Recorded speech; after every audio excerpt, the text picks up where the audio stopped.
রাজনীতি শুধু ক্ষমতার খেলা নয়, অর্থনীতি শুধু সংখ্যার মেলা নয়, সমাজনীতি কেবল তত্ত্বের জাল নয়, আর দুর্নীতি শুধু শিরোনামে আটকে থাকা গল্প নয়। যে কথাগুলো আমরা প্রতিদিন শুনি কিন্তু সহজভাবে বুঝতে পারি না, যে সিদ্ধান্তগুলো আমাদের জীবন বদলে দেয় কিন্তু কেউ সহজ করে বলে না। এখানে আমরা চেষ্টা করব জটিল কথাকে সহজ ভাষায় ব্যাখ্যা করতে, অস্পষ্ট বিষয়কে স্পষ্ট করে তুলতে।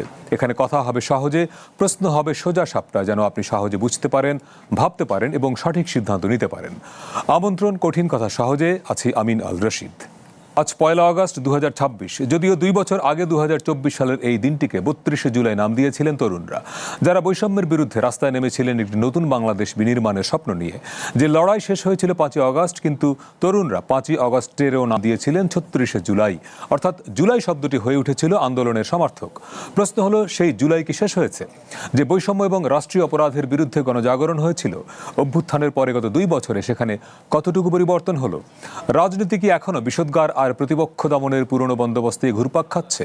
গত 2 বছরে রাষ্ট্রের কোথাও কি ইতিবাচক কোনো পরিবর্তনের হাওয়া লেগেছে?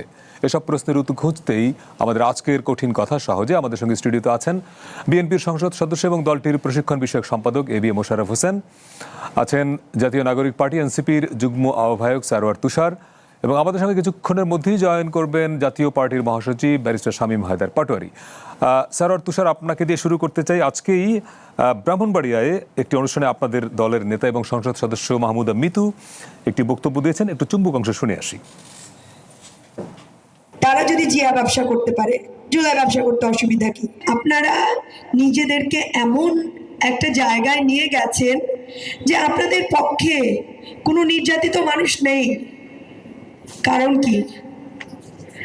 কারণ মজলুমরা মজলুমের পক্ষেই থাকে, জালিমের পক্ষে থাকে না। আপনারা তো আবার জালিম হয়ে উঠেছেন। মেবি আপনারা জালিম ছিলেন। তারেক জিয়া বলছেন যে ঘরে ঘরে চাকরির ব্যবস্থা করে দিবে। ঘরে ঘরে চাকরির ব্যবস্থা করছে। কিসের চাকরি জানেন? চান্দাবাজির চাকরি।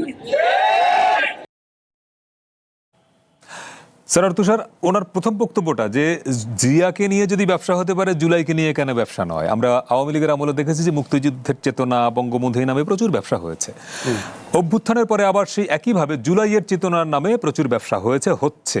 সেই জায়গা থেকে আজকে আপনার দলের একজন নেতা বললেন যে জিয়াকে নিয়ে ব্যবসা যদি বিএনপি করে, কেন জুলাই নিয়ে ব্যবসা হবে না? তার মানে কি ব্যবসাটা চলবে, এই বন্দোবস্ত অব্যাহত থাকবে?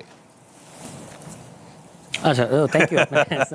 কথা শেষ হয়েছে, থ্যাংক ইউ, ধন্যবাদ আপনাকে এবং মোশাররফ ভাইকে শুভেচ্ছা। জুলাই আসলে ব্যবসার জিনিস না। জুলাই হচ্ছে জুলাই কতগুলো আকাঙ্ক্ষা আছে, এটাকে বাস্তবায়ন করতে হবে। সেটা সংস্কারের মধ্য দিয়ে আমরা এখনও সেটা সংগ্রামে আছি, আর এটাকে সবার ধারণ করতে হবে, এটা আমরা মনে করি। এখন রাজনৈতিক বক্তব্য দিতে গিয়ে অনেক সময় অনেকে অনেকভাবে বলে ফেলে। হ্যাঁ, যেমন এই কথাটা পার্সোনালি আমি এটাকে মনে করছি না যে আমি হলে কথাটাকে ঠিকভাবে বলতাম। আমি যদি দেখি যে বিএনপির নেতাকর্মীরা শহীদ প্রেসিডেন্ট জিয়াউর রহমানকে আসলে ঠিকভাবে ব্যবহার করছেন না, ভুল পথে ভুল কাজে ব্যবহার করছে, তাহলে আমি সেটা সমালোচনা করবো অবশ্যই। কিন্তু সে কারণে আমিও একই জিনিস করব, এটা হয়তো আমি এভাবে বলতাম না। ফলে এটা আমি এখন জানলাম, এটা নিশ্চয়ই আমি পরবর্তী তার সাথে কথা হবে, জিজ্ঞেস করব যে এটা এইভাবে কেন বলার অর্থটা কি। কিন্তু আমার ব্যক্তিগত বা আমার দলের জায়গাটা আমি বলতে পারি যে সেটা হচ্ছে জুলাই ব্যবসার কোনো অবস্থাতেই এটা ব্যবসার জিনিস হতে পারে না। এটা হচ্ছে, কিন্তু আমাদের জুলাইকে জিইয়ে রাখতে হবে, জুলাইয়ের আকাঙ্ক্ষাটাকে জিইয়ে রাখতে হবে, এবং এটার কতগুলো সুনির্দিষ্ট কমিটমেন্ট আছে যেগুলো হাওয়াই না, যেগুলো এখন আমাদের সামনে স্পষ্ট। আপনি একটা জুলাই সনদ করেছেন, আপনি গণভোট করেছেন, এগুলোর মধ্যে সুনির্দিষ্ট কিছু প্রস্তাব আছে, এগুলোকে বাস্তবায়ন করার বিষয় আছে। সেটা আমি মনে করি যে বাস্তবায়ন করাটা হচ্ছে আমাদের কাজ। মোশাররফ হোসেন, এই জায়গা থেকে আমি আজকে অনেকগুলো পয়েন্ট আছে। একটা, যেহেতু সবশেষ আজকে ব্রাহ্মণবাড়ির ঘটনাটা ঘটলো, মাহমুদা মিতু ইঙ্গিত করলেন যে বিএনপি জিয়াকে নিয়ে ব্যবসা করে, আওয়ামী লীগের আমলে বঙ্গবন্ধুকে নিয়ে ব্যবসা হয়েছে, সো দ্যাট এখন অন্য কেউ যদি জুলাই নিয়ে ব্যবসা করবে। মানে প্রশ্নটা আপনার কাছে যে জিয়াউর রহমানকে নিয়ে ব্যবসা হচ্ছে তাহলে? ধন্যবাদ আপনাকে, ধন্যবাদ আমার সহলোচক সারওয়ার তুষার এবং দর্শক। না, আমি ডাক্তার মিতুর এই বক্তব্যের সাথে কোনোভাবেই একমত না। কোনো একটা দলের দায়িত্বশীল রাজনৈতিক নেতা এই ধরনের বক্তব্য আমরা কোনোভাবে কাঙ্ক্ষিত বলে আমরা মনে করি না। আপনি দেখেন, একটা দল গড়ে ওঠে তার একটা আইডিওলজি দিয়ে। যেমন বিএনপির মূল আইডিওলজি কি? বাংলাদেশি জাতীয়তাবাদ এবং বহুদলীয় গণতন্ত্র, যেটা শহীদ রাষ্ট্রপতি জিয়াউর রহমান বাংলাদেশে ইন্ট্রোডিউস করেছে এবং বাংলাদেশের সকল মানুষেরা অ্যাকসেপ্ট করেছে। আজকে দেখেন, সেই বহুদলীয় গণতন্ত্র বাংলাদেশে এলো এই প্রথম টাচলেস আরএকে সেন্সেশন ওয়াটার ক্লোজেট। আজকে কিন্তু এত বছর উনআশিতে এটা জিয়া রহমান সাহেব প্রবর্তন করেছিলেন, কিন্তু এখন পর্যন্ত সকল দল মত নির্বিশেষে সবাই কিন্তু এটা অ্যাকসেপ্ট করেছে। সুতরাং ডাক্তার মিতু কোন প্রেক্ষাপটে বলেছে এটা আমি বুঝতে পারছি না। আর জুলাই কি একা এনসিপির? নো, জুলাই আমাদের সবার। অবশ্যই জুলাই কি ছিল? জুলাই ছিল একটা বৈষম্যের বিরুদ্ধে আন্দোলন, জুলাই ছিল একটা গণতন্ত্রহীনতার বিরুদ্ধে আন্দোলন, জুলাই ছিল একটা দলের যেই একচেটিয়া মুক্তিযুদ্ধকে বিক্রি করার যে একটা প্রবণতা, সেইটার বিরুদ্ধে মানুষের একটা স্বতঃস্ফূর্ত প্রতিবাদ। সুতরাং জুলাই যদি এখন এনসিপি বলে জুলাই আমার, তাইলে আমার ভাই এটা ন্যায্যতা নাই। বরং আমি মনে করি এই জুলাইকে সার্বজনীন করার জন্য সবচেয়ে বড় ভূমিকা পালন করার দরকার এনসিপি, কারণ ওই আন্দোলনের নেতৃত্ব দিয়েছিল তখন বৈষম্যবিরোধী ছাত্র আন্দোলন, মানে এই যারা এখন এনসিপি তাদের অধিকাংশ নেতারা। সুতরাং আমরাই যদি আমাদের এই অর্জনকে যদি ডিভাইডেড করে দেই, তাইলে এটা মনে হয় আমাদের সকলের লস হবে।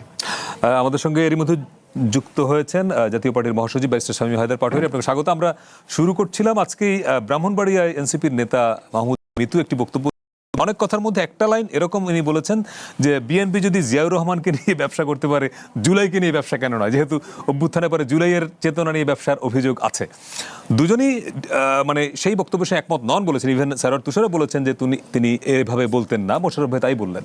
আলটিমেটলি আপনার কাছে যে প্রশ্নটা শামীম হায়দার পাটোয়ারি, যে আমরা আওয়ামী লীগের সময় যেরকম মুক্তিযুদ্ধের চেতনা, বঙ্গবন্ধুর নামে প্রচুর দোকানপাট ব্যবসা দেখেছি, জুলাই নিয়েও মানে জুলাইকেও এক ধরনের ব্যবসার হাতিয়ার করা, রাজনৈতিক সুবিধা নেওয়ার হাতিয়ার করা, এটা আমরা দেখছি।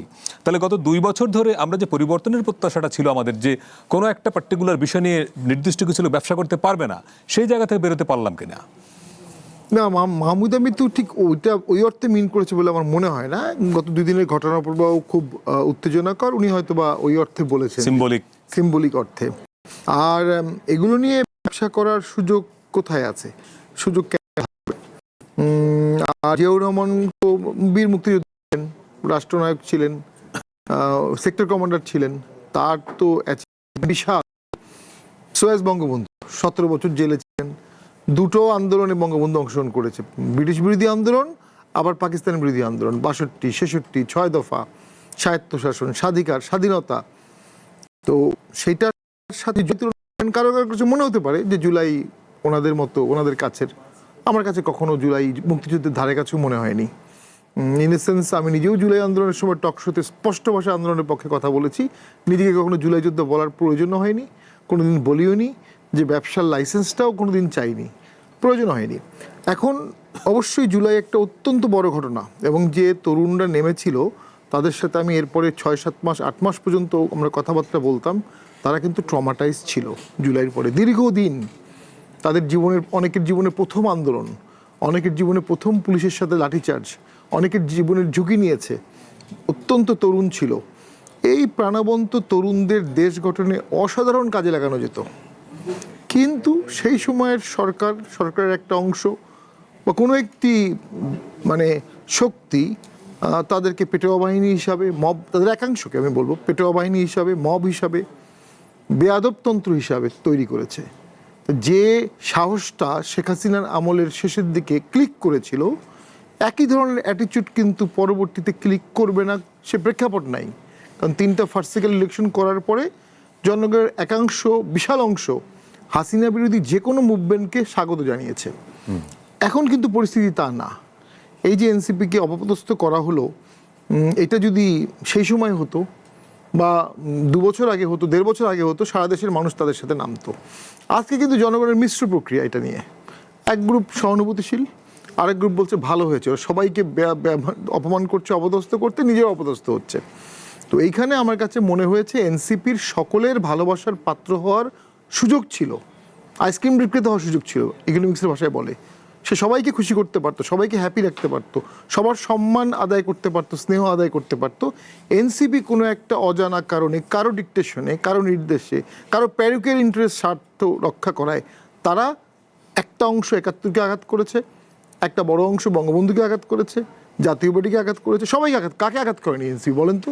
গত 2.5 বছরে এনসিপি জামাতকেও আঘাত করেছে, তো জামাতের আঘাতটা খুব মাইল্ড ছিল, ছোট ছিল। এখন রাজনীতি হলো নিষ্ঠুর বাস্তবতার ব্যালেন্সের খেলা। যেহেতু আওয়ামী বিরোধী আন্দোলন করেছে এনসিপি, আওয়ামী লীগ তাদের সাথে অ্যান্টাগনিস্টিক থাকবে for a considerable long time, এটা সহজে মোচন হবে না, হওয়া উচিত, আওয়ামী লীগেরও মোচন করা উচিত, এনসিপিরও করা উচিত। বিএনপির সাথে তাদের দ্বন্দ্ব লেগে গেল, তাহলে তাদের এখন রক্ষা করবে কে? দেশের আপামর জনগণ তাদের পিছে নেমে তাদেরকে রক্ষা করবে, এটা এখনকার অঙ্ক বলে না। সো তাদেরকে হয় জামাতের টোটাল পকেটে চলে যেতে হবে বা পকেটেই আছে, তখন কিন্তু এনসিপির যে স্বাতন্ত্র্য অবস্থানটা এটা সম্পূর্ণ নষ্ট হয়ে যাবে। আমি মানে আমার লিমিটেড আন্ডারস্ট্যান্ডিং, কৌশলগত কারণে এনসিপির এত বেশি শত্রু তৈরি করা ঠিক হয়নি। একই সাথে আপনি আওয়ামী লীগ বিএনপি দুটো এনিমি হ্যান্ডেল করতে পারবেন না।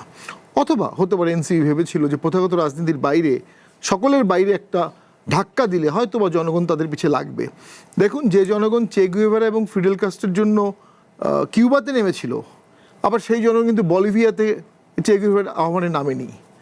হ্যাঁ, তো এটা হচ্ছে কি বাস্তবতা, সবসময় আপনার জন্য নামে, কারণ এখন অলরেডি ইলেক্টেড গভর্নমেন্ট আসছে। এই সরকারটা 17 বছর নির্যাতিত ছিল, জনগণ তাদেরকে একটু সময় দিবে, সুযোগ দিবে। এখন তাদেরকে ডিস্টার্ব করলে এটা আবার জনগণ ভালো চোখে নেবে না। আর বাংলাদেশের জনগণ কখনোই অহমিকা, গালিগালাজ, খারাপ ভাষা এগুলোকে ভালো চোখে দেখেনি। আমরা শালীনতার জায়গায় যাব। আজকেই বিশিষ্ট অর্থনীতিবিদ হোসেন জিল্লুর রহমান ঢাকার একটি অনুষ্ঠানে বলেছেন অন্তর্বর্তী সরকারের তিনি ব্যর্থতার 3টি দিক চিহ্নিত করেছেন। একটা হচ্ছে এই যে মোহাম্মদ ইউনূস সরকার তরুণদের ভুল পথে গাইড করেছে, ক্ষমতার লোভটাই তাদের শিখিয়ে দিয়েছে।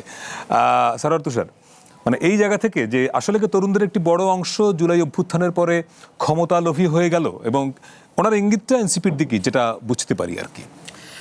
এনসিপি তো একটা রাজনৈতিক দল হয়েছে গণ অভ্যুত্থানের পরে, এবং গণ অভ্যুত্থানের পরে তরুণদের একটা পজিটিভ শক্তির উত্থান আমরা দেখেছি।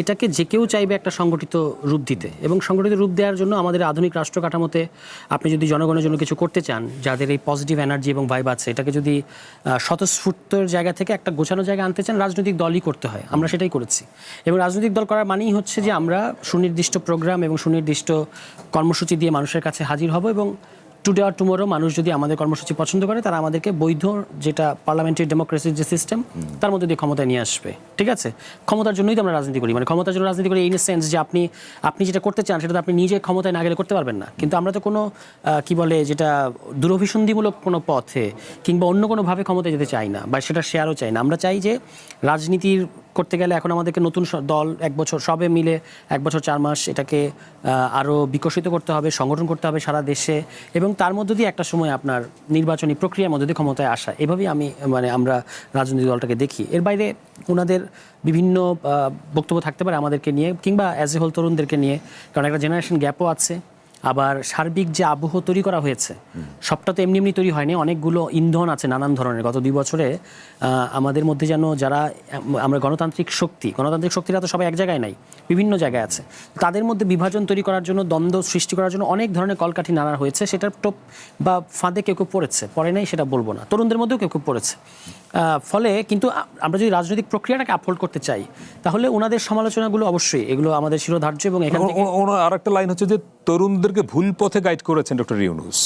আমি জানি না এটা কেন বলছেন উনি, কারণ আমাদের সাথে তৎকালীন প্রধান উপদেষ্টার সেরকম কোনো আন্ডারস্ট্যান্ডিং ছিল না যে আমরা একটা রাজনৈতিক দল করবো এবং তিনি আমাদেরকে সহযোগিতা করবেন। কিন্তু তিনি আপনাদেরকে দল করার কথা বলেছেন, যে উনি চান তরুণরা দল করুক। এই কথাটা আমি যেভাবে এবং এনসিপি গঠন করার পেছনে ডক্টর ইউনূসের ব্যক্তিগত আগ্রহ, সমর্থন, পরোক্ষ সমর্থন ছিল, এটা তো ওপেন সিক্রেট, এটা তো গোপন কিছু না। ওকে, আই আন্ডারস্ট্যান্ড। দেখেন, উনি কয়েকবার কথাগুলো বলেছেন, তরুণরা রাজনীতিতে আসছে, আমি চাই তারা আসুক, এই কথাগুলো বলেছেন। এটাকে আমি দেখেছি এইভাবে যে উনি চান যে তরুণরা রাজনীতিতে আগ্রহী হোক। এখন সেটার মানে এই যে তিনি তার সরকার কিংবা রাষ্ট্রের কোনো সুযোগ সুবিধা দিয়ে এনসিপিকে আপনার করবে, সহযোগিতা করবে, ব্যাপারটা সেরকম না। আপনি অন্তর্বর্তী সরকার আমলের এই ঘটনাগুলো তো আমাদের সামনে আছে, সারা দেশে সাংবাদিকরা আছে, লোকাল পর্যায়ে আপনি খোঁজ খবর নিতে পারেন। আমি নিজেও জেলা রাজনীতিতে সক্রিয়, সেখানে কতটুকু কি সুবিধা, মানে একটা দল করতে গেলে, একটা রাজনৈতিক দল জেলা পর্যায়ে মানে বড় করতে গেলে, এস্টাবলিশ করতে গেলে যে ধরনের প্রশাসনিক সহযোগিতা দরকার, সেটা আমরা পেয়েছি কিনা, এটা কিন্তু আমরা পাই নাই। ফলে বা পাই নাই, পাওয়ার দরকারও নেই ইনফ্যাক্ট। ঠিক আছে, এখন যেটা হয়েছে কি, যে বৈষম্যবিরোধী ছাত্র আন্দোলন ছিল একটা আন্দোলনের প্ল্যাটফর্ম। এখানে কিন্তু বিভিন্ন ধরনের ছেলেরা এসছে, বিভিন্ন তরুণরা এসছে, তাদের আজকে অনেকে ছাত্র দলে আছে, কেউ ছাত্র শিবিরে চলে গেছে, কেউ আমাদের এখানে এসেছে, কিংবা কেউ এখন এই নামটা ব্যবহার করে। ঠিক আছে, তো এইখান থেকে, এই প্ল্যাটফর্ম থেকে কিছু কিছু ঘটনা ঘটে। মাঝখানে আপনারা একবার বোধহয় বিবৃতি দিয়েছিলেন যে বৈষম্যবিরোধী ছাত্র আন্দোলন বলে কিছু নাই, কিন্তু এখনো তো তারা অ্যাক্টিভলি সারা দেশেই এই নামে তো কাজ চলছে। এটাও তো ওই এক ধরনের জুলাইয়ের ত্যাগের চেতনা বেচাই তো। বলি যে ধরুন আমি বিভিন্ন জেলায় গেছি, আমাদের সাথে এরা দেখা করতে আসে, যখন আমরা ঢাকা থেকে যাই, এসে পরিচয় দেয় যে আমি বৈষম্যবিরোধী ছাত্র আন্দোলনের অমুক সমন্বয়ক। তখন কিন্তু আমরা তাদেরকে বলি যে এটা এখন আর ভ্যালিড পরিচয় না, আপনি ওই সময় করেছেন ইতিহাসের অংশ হিসেবে এটা ইতিহাস স্বীকার করবে, কিন্তু আজকে আপনি এই পরিচয় দিতে পারবেন না। কিন্তু অনেকে যেটা হয় যে অনেকে এই পরিচয়টা দিতে গর্ববোধ করে, সবাই যে খুব ইল ইন্টেনশন থেকে দেয় ব্যাপারটা এরকম না। আবার হ্যাঁ, কিছু কিছু সুযোগ সন্ধানী এটা সবসময় থাকবে। আপনি আমাদের মুক্তিযুদ্ধের পরে এই ধরনের পাবেন, এখানে 1 বছরের মাথায় সিনেমা হয়ে গেছে আবার তোরা মানুষ কিভাবে অবক্ষয় তৈরি হয়েছে, এটা একটা সমাজে সবসময় থাকবে। আমরা কোনোদিন 100% নির্দাগ আশা করতে পারি না। বাট আমরা যেটা রাজনৈতিক দলের জায়গা থেকে এবং সকল সংশ্লিষ্ট পক্ষের সাথে আমাদের যেটা বক্তব্য, সেটা হচ্ছে যে একটা পলিটিক্যাল প্রসেসকে ডেভেলপ করা, গণতান্ত্রিক প্রক্রিয়াটাকে এগিয়ে নিয়ে যাওয়া, এর বাইরে যেগুলো অনিয়ম, দুর্নীতি, আইন শৃঙ্খলার প্রশ্ন, সেগুলো স্রেফ ফৌজদারি প্রশ্ন, এগুলো আইনের প্রশ্ন, আপনি সেটা আইনগতভাবে ডিল করেন। আজকে অমুক জায়গায় হামলা হয়েছে, এটা নিয়ে আমরা অনেক কথা বলতে পারি, অমুককে ব্লেম দিতে পারি, তমুককে ব্লেম দিতে পারি, কিন্তু উচিত হচ্ছে যারা হামলা করেছে সুনির্দিষ্টভাবে তথ্যের ভিত্তিতে তাদেরকে আপনি গ্রেফতার করবেন, তাহলে কিন্তু সমস্যাটা সমাধান হয়ে যায়। কিন্তু আমরা যদি সারাদিন মব করতে থাকি, সারাদিন ধরেন আমরা যদি করি, কোনো লাভ হবে না যদি আপনি ওই পার্টিকুলার ঘটনাটাকে অ্যাড্রেস না করেন।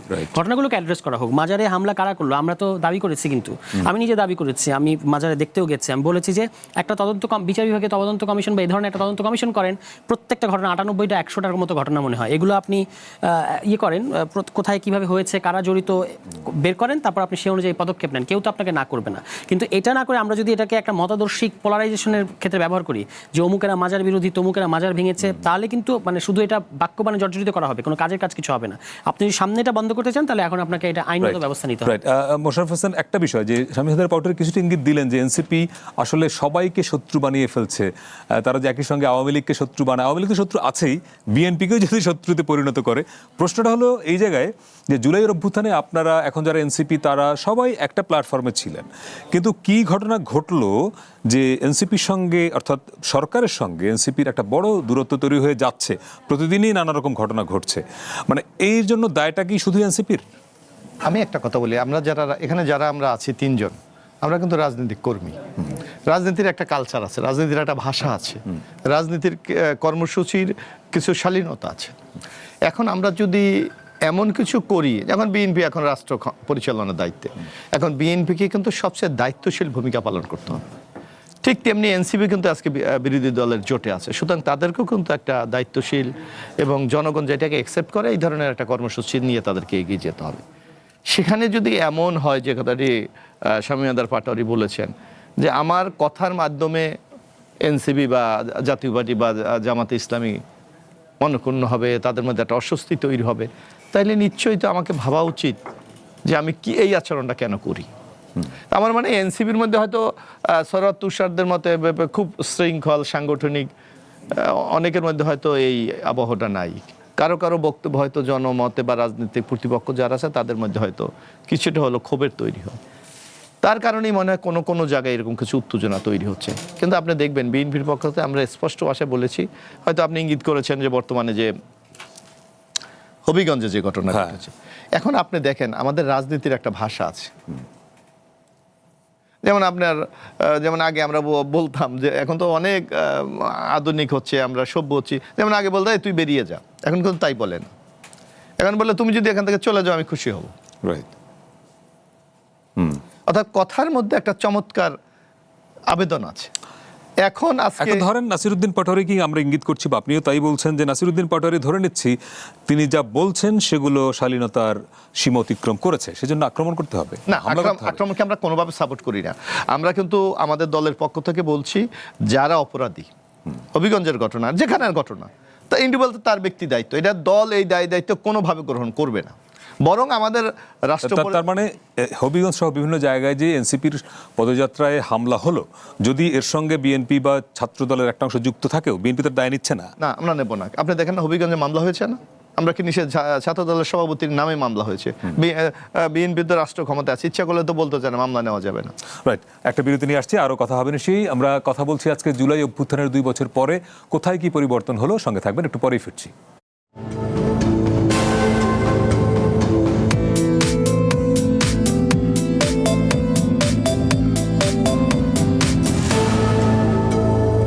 বাংলাদেশে এলো এই প্রথম টাচলেস আরএকে সেন্সেশন ওয়াটার ক্লোজেট।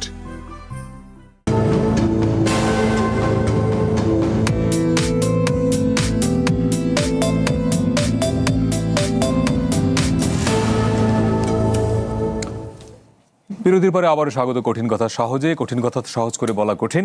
আমরা আজকে কথা বলার চেষ্টা করছি জুলাই অভ্যুত্থানের 2 বছর পরে এসে কোথায় কি পরিবর্তন হলো, বিশেষ করে রাজনীতির যে ভাষা, শালীনতা, শিষ্টাচার, সেইখানে একটা ছন্দপতন আমরা দেখছি। এখান থেকে উত্তরণের পথ নিশ্চয়ই আমরা খুঁজবো। স্যার আর তুষার, বিরতির আগেই দুজনেই শিষ্টাচারের কথা বলছিলেন, যে বিশেষ করে ইঙ্গিত করা হচ্ছে আপনার দলের মুখ্য সমন্বয়ক নাসিরউদ্দিন পাটোয়ারিকে। তিনি অলমোস্ট প্রতিদিনই যেখানে বক্তৃতা দিচ্ছেন সেখানেই নাম নিয়ে তারেক রহমানের, মির্জা ফখরুল, তার আগে মির্জা আব্বাস, মানে সিনিয়র নেতাদেরকে উদ্দেশ্য করে উনি এমন সব শব্দ উচ্চারণ করছেন যেগুলো ঠিক ওই অর্থে রাজনীতির ভাষা নয়। এবং একই সঙ্গে গতকালকেই সম্ভবত আপনার দলের আরেকজন নেতা গাজী সালাউদ্দিন তানভীর, যাকে একবার আপনারা অব্যাহতি দিয়েছিলেন, ওনাকে আবার অব্যাহতি দিলেন বিকজ উনি ফেসবুকে প্রধানমন্ত্রী সম্পর্কে একটু কটূক্তি করেছেন।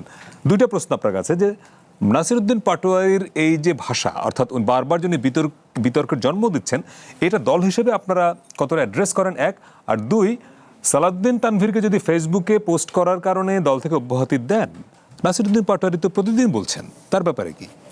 দেখুন, প্রথমে নাসিরের প্রসঙ্গটা বলি। এক একজন এক এক টেম্পারমেন্টে কথা বলে, তো তার কিছু কথা এটা সত্যি সত্যি আমারও টেম্পারমেন্টের সাথে যায় না। আমি এটা কোনোদিনই সমর্থন করব না। আমি কিন্তু নিজে, যেমন দক্ষিণবঙ্গে এবং উত্তরবঙ্গেরও কয়েকটা জেলায়, প্রায় সারা দেশে 20টার মতো জেলায় আমি নিজে গেছি এবার জুলাই মাসে, এবং প্রায় প্রত্যেকটাই কোনো না কোনো মিডিয়া এগুলো পিক করেছে, আপনারাও পিক করেছেন, আপনি সেগুলোতে শুনবেন। সেখানে কিন্তু আমি তারেক রহমানকে ছাড় দিয়ে কথা বলি নাই, মানে আমাদের মাননীয় প্রধানমন্ত্রী। কিন্তু শব্দটা ভিন্ন ছিল। আমি বলি, যেমন ধরুন কি হয় পলিটিক্যাল স্পিচে, জনাব তারেক রহমান আমাদের মাননীয় প্রধানমন্ত্রী, এটা হলো মানে অ্যাপ্রোচ, ঠিক আছে? এবং এটা আমার ধারণা সবাই বুঝতে পারে, যারা ওখানে পুলিশ আছে, ইন্টেলিজেন্স আছে, স্থানীয় জনগণ আছে, মিডিয়া আছে, সবাই বুঝতে পারে যে পলিটিক্যাল বলার ঢংটাই এরকম এখন। এবং সেখানে আমি কোথাও ছাড় দিই, আমি সমালোচনা করেছি গণভোট প্রশ্নে, ইত্যাদি প্রশ্নে, কিন্তু আমি কোনোদিন তাকে কেউ বলতে পারবেন না যে আমি রাজনৈতিক সমালোচনার বাইরে এতটুকু বাইরে গেছি, ঠিক আছে? তো এটা হলো যে আমি বলবো রাজনৈতিক একটা অভিজ্ঞতারও ব্যাপার আছে।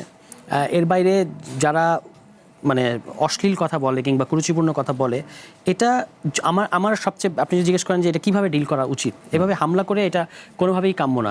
এটা জনগণের কাছে আপনাকে ছেড়ে দিতে হবে। আপনার মনে আছে যে কিছুদিন আগে একজন 11 দলীয় জোটের একটা দলের একজন নেতা মাননীয় প্রধানমন্ত্রী সম্পর্কে খুবই খারাপ একটা গালি দিয়েছিলেন। এটা কিন্তু সাধারণ জনগণ তো বটেই, এমনকি বিরোধী দলীয় পরিসরেও এটা গ্রহণযোগ্য হয় নাই। আমি সেটা উল্লেখ করলাম। হ্যাঁ, সমালোচনার ভাষা তো সবাই কিন্তু এটা প্রত্যাখ্যান করেছে, বলেছে না এটা ঠিক হয় নাই, ঠিক আছে? এখন কথা হচ্ছে যে এটা ঠিক আছে, এটা নিয়ে আমরা কথা বলবো, আরো কথা বলবো। এমনকি উন্নত গণতান্ত্রিক দেশও প্রেসিডেন্ট, প্রাইম মিনিস্টারকেও কিন্তু অনেক কুরুচিপূর্ণ কথা অনেক সময় বলে ফেলা হয়, বাট স্টিল কালচারাল পার্থক্য আছে, এটা আমি অ্যাগ্রি করি। কিন্তু এখন যে ঘটনাটা, এটা কিন্তু অনেক মানে ভয়ঙ্কর। আমরা এই অশ্লীলতা নিয়ে বেশি কথা বলতে গিয়ে যেটা আমরা মিস করছি, সেটা হচ্ছে একটা ভয়ঙ্কর হামলা ঘটনা ঘটে গেছে। একটা কলেজ পড়ুয়া ছেলে তার চিরতরে তার চোখের দৃষ্টি হারিয়ে গেছে, ঠিক আছে? এবং না, আমরা সেই প্রসঙ্গে আসবো, ওইটা নিশ্চয়ই আমরা সমর্থন করি না। মোশাররফ ভাই নিজেও বললেন যে ওনারা এগুলোকে মানে সমর্থন করেন না, কিন্তু আমার প্রশ্ন হলো যে নাসিরউদ্দিন পাটোয়ারি আপনার দলের একজন one of the most senior leader, তো উনি যখন প্রতিনিয়তই এরকম কথা বলছেন, তার ব্যাপারে দলের কি কোনো সিদ্ধান্ত আছে? যে কখনো বলা হয়েছে তুমি একটু রয়েছে বলো, মাঝখানে উনি আবার ঘোষণা দিলেন উনি চুপ থাকবেন, পরের দিন আবার বললেন, আবার গাজী সালাউদ্দিনকে আপনারা অব্যাহতি দিলেন, অ্যাকশন নিলেন, তাহলে নাসিরউদ্দিন পাটোয়ারির ব্যাপারে অ্যাকশন নিতে পারছেন না, নিচ্ছেন না? প্রত্যেকটা ঘটনা তো আলাদা, প্রত্যেকটা ঘটনা আলাদা, এবং এইগুলো তো ঘটে গেছে। জুলাই পদযাত্রায় আমরা সবাই বিভিন্ন দেশ, মানে সারা দেশে বিভিন্ন জায়গায় সফরে ছিলাম, এখন আমরা সবাই ঢাকায় এসেছি, এবং আমাদের সর্বোচ্চ নীতি নির্ধারণী ফোরামের মধ্যে এটা নিয়ে আলোচনা হবে, একটা মিটিংও কল করা হয়েছে। কিন্তু এটা অলরেডি নাসিরউদ্দিন পাটোয়ারিকে আমরা বলেছি যে এটা রাজনৈতিক ওয়ে না, রাজনৈতিক থাকতে। তো সমালোচনার ক্ষেত্রে তীব্র থেকে তীব্রতর ভাষায় কথা বলুক, সেটা প্রবলেম না, কিন্তু যেটা যেন রাজনৈতিক শিষ্টাচার লঙ্ঘন না করে। এবং কিছু কিছু কথা তো আমি অবশ্যই সমর্থন করি না, আমাদের দলের তরফ থেকে সমর্থন করা হয় না, কিন্তু এটা কেউ এরকমও বলবার চেষ্টা করেন যে নাসিরউদ্দিন পাটোয়ারি বিশেষ করে এই কথাগুলো বলছেন এই উদ্দেশ্যে যে প্রতিপক্ষ বা অর্থাৎ যারা এখন সরকারি দল, তার আক্রমণটা করুক, যাতে করে একটা সিম্প্যাথি অর্জন করা যায়। আচ্ছা, যদি হাইপোথেটিক্যালি ধরে নেই, যদি এটা তার উদ্দেশ্য হয়ে থাকে, তাহলে সেই উদ্দেশ্য সফল করে দিচ্ছে কেন সরকার? এটা তো তার করতে পারে না। মানে এখানে এখন আলোচনাটা হওয়া উচিত এই হামলা এবং সার্বিক যে ঘটনা, হামলা 144 ধারা, এবং আমরা যখন হবিগঞ্জে যেতে নিলাম সেখানে আমাদেরকে পদে পদে বাধা দেওয়া হলো কয়েক ধাপে। হ্যাঁ, এইগুলো হচ্ছে মূল আলোচনা বিষয় হওয়া উচিত। এবং আপনি একটা ছেলেকে দৃষ্টিশক্তি সে আর ফিরে পাবে না। এটা তো আমি এটা যখন আমার সামনে আসে তখন আমি আর এগুলো আমার কাছে অনেক মানে আপাত গৌণ মনে হয় যে একটা ছেলের আপনি চোখ চলে গেছে, সে আর কোনোদিন ফেরত পাবে না এই রাজনৈতিক ডামাডোলে ইত্যাদি ঘটনার মধ্যে। তো এটা আমাদেরকে, এবং মোশাররফ ভাই বলেছেন, আমি অ্যাপ্রিসিয়েট করি, তিনি বলেছেন যে তারা এগুলো সমর্থন করেন না, কিন্তু এখনো পর্যন্ত একজনও কিন্তু গ্রেফতার হন নাই। বিশেষত এই ছেলেটাকে যে চোখ হারিয়ে ফেলেছে, মানে চোখে যে আঘাত করেছে, এটা একটা ফৌজদারি অপরাধ। আপনি তাকে তো গ্রেফতার করেন নাই, তার তো নাম, পদ, পদবি, পরিচয় আমরা সবই পুলিশের কাছে দিয়েছি। বিএনপির ওইখানকার ছাত্রদলের উপজেলার একজন সদস্য সচিব, তাহলে তার বিরুদ্ধে ব্যবস্থা করুন। এই প্রশ্নটাই আমিও মোশাররফ ভাইকে যদি করি, যে আপনারা বলছেন বা আপনিও আপনার জায়গা থেকে বললেন যে এই জাতীয় কর্ম অর্থাৎ ভাষার জবাব ভাষা দিয়েই, নাসিরুদ্দিন পাটোয়ারি নিশ্চয়ই যা বলছেন শালীনতা বিবর্জিত ধরে নিচ্ছি, তাহলে তার অর্থ তো এই না যে হামলা হবে কিংবা চোখ নষ্ট করে দেওয়া হবে। যারা অপরাধ করছে তাদের বিরুদ্ধে অ্যাকশন কোথায়? না, অ্যাকশন আপনি দেখবেন যে এই ঘটনা কিন্তু আকস্মিক হয়ে গেছে। আপনার মনে আছে মানে ওই দিন হবিগঞ্জের ঘটনাটা বিকালবেলায় মনে হয়, সন্ধ্যা থেকে, হ্যাঁ বিকালবেলায়। এবং ওখানে আমি যতদূর জানি যে ওখানে সংশ্লিষ্ট যারা আমাদের সিনিয়র নেতৃবৃন্দ আছে তাদেরকে পার্টি থেকে সিরিয়াসলি বলে দেওয়া হয়েছে যে এই ধরনের কোনো ঘটনা পার্টি সমর্থন করে না। হ্যাঁ, এটা মামলা হয়েছে। আপনি দেখবেন যে বিএনপি যদি ইন্টারফেয়ার করতো তাহলে মামলা হওয়ার কোনো সুযোগ ছিল না, হয়তো বলতে কোর্টে যাও, থানায় কিন্তু মামলা হয়েছে। এখন নিশ্চয়ই আইনশৃঙ্খলা রক্ষা বাহিনী তাদের যে প্রক্রিয়া আছে সেই প্রক্রিয়ায় তারা, কারণ একটা মামলা হলেই তো একটা লোককে গ্রেপ্তার করা যায় না। আপনি দেখবেন সে অপরাধী কি অপরাধী না এটা তদন্তের মাধ্যমে প্রমাণিত হবে। নিশ্চয়ই পুলিশের যে মেকানিজমগুলি আছে সেই মেকানিজমের মাধ্যমে তারা আইডেন্টিফাই করে ব্যবস্থা নেবে। এই ব্যাপারে আমাদের কোনো মানে পক্ষপাতিত্ব নাই, কোনো বিরোধিতাও নাই। আমরা মনে করি প্রকৃত যেই ঘটনাটা ঘটেছে তার শাস্তি হওয়া উচিত। শামীম হায়দার পাটোয়ারি, যেই কারণে ঘটনাগুলো ঘটছে, আমরা ধরে নিচ্ছি যে বিএনপির একটি অংশ কিংবা ছাত্রদল যুবদল প্রধানমন্ত্রীকে নিয়ে খারাপ কথা বলার কারণে তারা ক্ষুব্ধ হচ্ছে, তার একটা ইম্প্যাক্ট বা মানে প্রতিক্রিয়া তারা দেখাচ্ছে। প্রশ্নটা অন্য জায়গায়, যে জুলাই অভ্যুত্থানের পরে আমরা দেখলাম রাজনীতিতে ভাষার একটা অবক্ষয় হয়েছে। স্লোগানে বলেন, বক্তৃতায় বলেন, আগে কিন্তু এত স্ল্যাং ওপেনলি বলতো না। আমরা ব্যক্তিগত পরিসরেও কিন্তু চ ছ স দিয়ে যেসব শব্দ, খারাপ শব্দ আমরা কিন্তু বলতাম না। এখন নেতারা যারা আইকনিক ফিগার আমাদের, তাদের অনেকে এমন সব শব্দ বলেন খুব মামুলি ব্যাপারে পরিণত হয়ে গেছে। মানে অভ্যুত্থানের পরে এই অবক্ষয়টা হলো কেন? মানে এটা কি স্টাইল, বা এটা কি মনে করা হয় এরকম যে প্রতিবাদের ভাষা এরকম হওয়া দরকার? মানে এইসব খারাপ শব্দ ছাড়া প্রতিবাদ করা যায় না? অবশ্যই যায়, কিন্তু আমাদের তরুণরা একটু মনে হয় খোলামেলা এরকম কথাবার্তা বলে, গালি দেয়। যে বঙ্গবন্ধু মানে বাড়ি ভাঙার সময় একজন নারী নেত্রী বললেন ডাকসুর, this is not fucking legitimate, খুব সুন্দর উচ্চারণে বললেন। আমরা এটা অবাক হলাম, কি ব্যাপার, ঢাকা ভার্সিটির একজন ছাত্রী ডাকসুর নেত্রী এইভাবে একটা কথা বললো। আবার তার শিক্ষিকা জাস্টিফাই করলো যে এই যুগের ছেলেরা এইভাবেই কথা বলে, ছেলেমেয়েরা। তো ওদেরকে কারেক্ট করারও তো লোক ছিল না, ওদেরকে কারেক্ট করে বোঝানো যে তোমাদের অনেক দূর যেতে হবে। এবং একটা বিপ্লব, আমরা মুখে যাই বলি একথা তো সত্য, স্পটলাইট ঝুঁকি 36 দিন এনসিপির শীর্ষ নেতৃবৃন্দের সময়ই ছিল জুলাই আন্দোলনের সময়। অর্থাৎ জুলাই আন্দোলনকে ধারণ করা এবং এটাকে পলিটিক্যালি ক্যাশ করার একটা বিশাল সুযোগ এনসিপির রয়ে গেছে, এখনও আছে, সামনেও থাকবে, সারা জীবন থাকবে। সবার কিন্তু সেটা নাই। তো সেইটা তারা কিন্তু খুব দ্রুত হারিয়ে ফেলবে যদি তারা বেশি শত্রু বানিয়ে ফেলে। এটাকে বেস করে তারা যদি ধৈর্য ধরতো, উপদেষ্টা না হতো, মব না করতো, মবকে আটকাতো, প্রয়োজনে উদারতার নিদর্শনে স্থাপন করত, তাহলে কিন্তু দীর্ঘদিন তারা যেতে পারতো এবং তাদের রাজনীতি ফিরে ফিরে ফিরে ফিরে আসতো। একবার এমপি হয়তো লাইফের সব কিছু না, মন্ত্রী হয়তো সব কিছু না, বরঞ্চ এমপি মন্ত্রী হওয়ার দায়টাই অনেক বেশি বাংলাদেশের কনটেক্সটে। আপনি এমপি হলেন, মন্ত্রী হলেন, ব্যর্থ হলেন, এটার দায় অনেক প্রচুর। আপনাকে দুর্নীতির অভিযোগ চলে আসবে যখন পট পরিবর্তন হবে, আপনি কোনো দোষ না করলেও আপনার জনগণ আপনাকে দোষী বলবে। তো ওগুলোর থেকেও আমার মনে হয় তাদের সেই সময় দেশ বাঁচানোর চিন্তা করা উচিত ছিল। তারা অনেক বেশি ভারত বিরোধিতা করেছে, এটাও এক কারণ, এখন ইনস্টিগেশন ছিল অনেক বেশি। তাদের মধ্যে একাংশ কথাবার্তায় পাকিস্তান প্রীতি ছিল, সেটা বাংলাদেশের সাধারণ মানুষ খুব একটা ভালো চোখে নেয়নি। তো আমি মনে করি এখনও এনসিপির সামনে সম্ভাবনা অনেক আছে, তারা তরুণ, অনেক দূর যেতে পারবে এবং এই আন্দোলনের যে অভিজ্ঞতাটা আছে তারা সেই অভিজ্ঞতাকে সামনে নিয়ে গড়তে পারবে। আমার মনে হয় তাদের নিঃস্বার্থ ক্ষমা চাওয়া উচিত। ঠিক আছে, আমাদের কথা যদি কষ্ট পেয়ে থাকেন আমরা ক্ষমা চেয়ে নিলাম। এটা এই রিট্রিট কিন্তু পজিটিভ রিট্রিট, সব রিট্রিট কিন্তু রিট্রিট না। তো এই রিট্রিট করতে হবে। আবার বিএনপিকেও বুঝতে হবে, তার নেতাকর্মীকে সামাল দিতে হবে। বিএনপি দায় এড়াতে পারবে না ঐতিহাসিকভাবেও এবং এই তরুণদের কাছেও। এবং বিএনপি তো এটা তার আমলের ঘটনা এবং আপাতদৃষ্টিতে মিডিয়াতে তার কর্মীরা করেছে। বিএনপির আরেকটা বড় ভুল হচ্ছে, আওয়ামী দোসর বা আওয়ামী গন্ধ আছে এরকম শিক্ষকদের তারা ডিসমিস করছে, এরকম পুলিশকে তারা ডিসমিস করছে, এরকম আমলাদের তাদের ডিসমিস করছে। আপনি ডিসমিস করছেন অতি অভিজ্ঞ লোকজন আর রিক্রুট করছেন কম অভিজ্ঞ লোকজন। আপনি যতই লয়াল হোক, অনভিজ্ঞ লোকের লয়ালটি ইজ এ বার্ডেন। আপনার তো 17 বছর বা আপনি 20 বছর ক্ষমতার বাইরে, আপনার এটা চেঞ্জ করতে সময় দিতে হবে। আপনি এত দ্রুত এত হাই অফিসিয়াল চেঞ্জ করে ফেলছেন, এই সরকার তো হয়ে গেছে, আমি বলি গপ্রবশ, মানে গণপ্রজাতন্ত্রী বরখাস্ত সরকার। এই বরখাস্ত কারণে কি হচ্ছে, সরকার দুর্বল হয়ে যাচ্ছে। একটা উদাহরণ দেই, হ্যাঁ সেই সময় সরকারের সহযোগী হিসাবে অনেক পুলিশের চাকরি চলে গেছে, আবার ডিসি কোহিনুরকে কিন্তু ফেরত আনা হয়েছে। ডিসি কোহিনুরকে তো আপনারা তো জার্নালিজম করেছেন, আমাদের চোখের সামনে উনি মতিয়া চৌধুরী কাপড় খুলে ফেলেছেন আমাদের চোখের সামনে। তো তিনি বরখাস্ত ছিলেন, তাকে কিন্তু আবার এই সরকার ফিরিয়ে আনলো। একই অপরাধের জন্য আমার আমলের ঘটনার জন্য আমি পুরস্কৃত করছি, পুরোপুরি আসেনি মনে হয়, বাট তার প্রক্রিয়া চলছে। আর সেই একই ঘটনার জন্য আপনি অনেককে আবার শাস্তি দিয়ে দিলেন।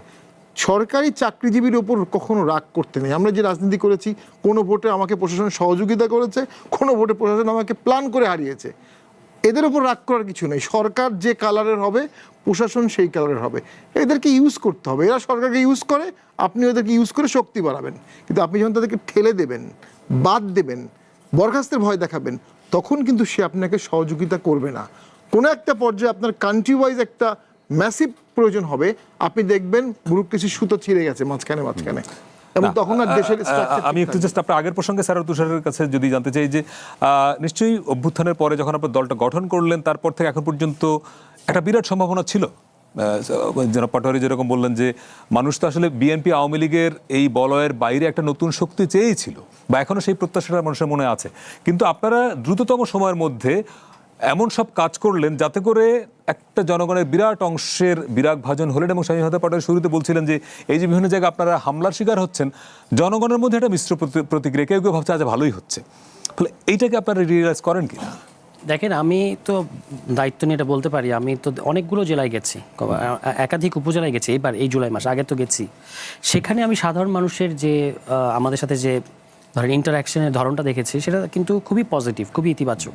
এবং মানুষ এখনও মনে করে যে তাদেরকে সময় দিতে হবে, তাদেরকে সামহাও পৃষ্ঠপোষকতা করতে হবে। যারা আমাদের এই সমাবেশগুলোতে এসেছেন, তারা সবাই আমাদের সংগঠন করেন না, এবং আমাদের সংগঠন এত বড়ও না সব জায়গায়, কিন্তু তারা এসেছেন কেন? কারণ তারা, আপনারা যেটা বললেন যে আলোচনাটা করছেন, যে এখানে এখনও তরুণদের রাজনৈতিক শক্তি আকারে হাজির হওয়া, এটাকে পজিটিভলি দেখে, এটা আছে। কিন্তু এবারে মিশ্র প্রতিক্রিয়াটাও যে নাই তা না, সেটা আছে। এই যে শহুরে যে বলয়, যেখানে মানুষ অধিকতর সচেতন বা ইনফর্মড, হ্যাঁ, কিন্তু আমি এটা আমি বলতে চাই না যে গ্রামের মানুষ ইনফর্ম না বা উপজেলা পর্যায়ের মানুষ ইনফর্ম না, কিন্তু এখানকার যে অংশটা মিশ্র প্রতিক্রিয়া, তাদের প্রত্যেকের মতাদর্শিক অবস্থান আছে বিভিন্ন প্রশ্নে, খুবই সুস্পষ্ট অবস্থান আছে। ফলে তাদের হলো যারা দেখতে নারী তার চলন বাঁকা, এরকম অনেক ক্ষেত্রে আছে। হ্যাঁ, আমরা অনেক ভালো কাজও করেছি বা ভালো কাজও করছি, সেগুলোতে কখনো আমাদের অ্যাপ্রিসিয়েট করা হয় না। কিন্তু ধরুন আমাদের কিছু একটা, আমি একটা উদাহরণ দিই, আমার পরিচয় হচ্ছে যুগ্ম আহ্বায়ক সর্বত্র, সমগ্র মিডিয়া জগতে, কিন্তু ধরেন বুরুঙ্গামারি কোনো একটা ইউনিয়নের কোনো একটা ওয়ার্ডের 26 নং সদস্য, সেই সমন্বয় কমিটির সদস্য, সে যদি কোনো একটা কিছু একটা করে, হয়ে যায় এনসিপি নেতা। আচ্ছা, ঠিক আছে, এই ফ্রেমিংগুলো কিন্তু আছে। তো এগুলোর মধ্য দিয়ে আমাদেরকে এগিয়ে যেতে হচ্ছে, এবং এটা ঠিক যে আমাদের মধ্যে কিন্তু এই রিয়েলাইজেশন আছে যে এখন 1 বছর 4 মাস আমাদের কাছে পুরো পিকচারটা পরিষ্কার, কোথায় কোথায় আমাদের ভুল হয়েছে বা ভুল হচ্ছে, সামনে কি করতে হবে, এগুলো নিয়ে কিন্তু আমাদের মধ্যে যথেষ্ট আন্তরিক আত্মমূল্যায়ন আছে, এবং আমরা একটা লম্বা সময়ের জন্য রাজনীতি করতে চাই। এবং সেটা আপনি যদি রাজনীতির, আমাদের উপমহাদেশের রাজনৈতিক দলগুলোর ইতিহাস দেখেন, 70 বছর, 100 বছর, 150 বছরের এক একটা রাজনৈতিক দল, তারাই আজকে হিমশিম খাচ্ছে। ভারতে কংগ্রেস অপ্রাসঙ্গিক হয়ে যাওয়ার মতো ব্যাপার, তাদের সাথে বিজেপির সাথে হচ্ছে ককরোচের আজকে ফাইট। তো সেখানে 1 বছর 4 মাসের খুবই ক্ষুদ্র একটা সময়, একটা ফোঁটা মাত্র পানির আরও সময় দিতে হবে। এবং আমরা মনে করি যে ইন দ্য মিন টাইম এই সমালোচনা, যেগুলো প্রয়োজনীয় সমালোচনা, সেগুলো অত্যন্ত কাজের, কিন্তু যেগুলো বিদ্বেষ যেগুলোর মধ্যে আছে, যেগুলো আমাদেরকে স্তব্ধ করতে চায়, সেগুলো আমরা কিন্তু বুঝতে পারি। ফলে এগুলো মিলিয়ে আমাদেরকে আগাতে হবে। এখানে কোনো এমন কোনো আমাদের কাছে পুরো, মানে ওই যেটাকে বলে যে আপনার কি বলে, স্ক্রিপ্ট নাই, যে স্ক্রিপ্ট দেখে দেখে আমরা পুরোটা আগাচ্ছি, এটা ভুল করতে। রাজনীতিতে স্ক্রিপ্ট থাকেও না, রাইট? জি মোশাররফ ভাই, আমরা একটু আবার আগের প্রসঙ্গে, যে রাজনীতির ভাষার মধ্যে এক ধরনের অশালীনতা, এক ধরনের অশ্লীলতা ঢুকে গেল, এটার কারণটা কি? না, এটার একটা কারণ হলো কি, আমার কাছে এটা মনে হয়, আমার মনে হয় আপনি হয়তো আমাদের সময় ছিলেন ইউনিভার্সিটিতে, হয়তো দেখেন আমরা যখন ছাত্র রাজনীতি করতাম, তখন আমাদের মধ্যে কিন্তু একটা পারস্পরিক যোগাযোগ ছিল, যে আমাদের স্লোগানের ভাষাটা কি হবে, আমরা জাতীয় নেতৃবৃন্দকে কিভাবে রেসপেক্ট করব, কিভাবে যদি কোনো নিজেদের মধ্যে ইন্টারনাল কোনো কনফ্লিক্ট দেখা যায় সেটা কিভাবে আমরা সলভ করব, এই ধরনের কিন্তু একটা প্রক্রিয়া ছিল। কিন্তু আপনি দেখবেন গত 15 বছর আওয়ামী লীগের আমলে এই প্রক্রিয়াগুলিকে একা ভেঙে চুরমার করে দেওয়া হয়েছে, যার জন্য এই জায়গা থেকে একটু কাটিয়ে ওঠা, এই যে অপসংস্কৃতির মধ্যে চলে এই জায়গাতে কাটিয়ে ওঠাও কিন্তু একটু সময় দরকার। আমার মনে হয় ওই ইমেজটা এখনো কারো কারোর মধ্যে কাজ করে। যেমন আমি আপনাকে একটা উদাহরণ দিই, আমার ব্যক্তিগত ব্যাপার ধরেন, আপনি দেখেন এই নির্বাচনটা কিন্তু বাংলাদেশের ইতিহাসে সবচেয়ে অবাধ, সুস্থ, নিরপেক্ষ নির্বাচন হয়েছে, কারণ এটা মানুষের মনোজগতে একটা কিন্তু নতুন একটা উদ্দীপনা তৈরি করেছে। এই যে এখন সামনে আগামীতে লোকাল গভর্নমেন্ট হবে, অনেকের মধ্যে যখন আমরা আলোচনা করি নির্বাচন হবে, একটু কাজ করতে হবে, ই করতে হবে, ফলে আমলি 15 বছর ছিল ভোট ছাড়া, আমাদের এত তাড়াতাড়ি ভোটে যেতে হবে। অর্থাৎ এই মনস্তাত্ত্বিক যে একটা পরিবর্তন, এটা কিন্তু আমরা এখনো করতে পারিনি। এইটা পরিবর্তন করতে একটু সময় লাগবে। এই যে আপনি সরার তুষারকে বলছেন যে এদের দলে যারা আছে এরা তো একটা পিওর একটা দলের মধ্যে থেকে না, না দল থেকে এসে এক জায়গা হয়েছে, সুতরাং এদের মনস্তাত্ত্বিক দ্বন্দ্বও কিন্তু আছে। আর একটা জায়গায় স্থির হওয়া, সেটা কিন্তু একটা সময় সাপেক্ষ ব্যাপার।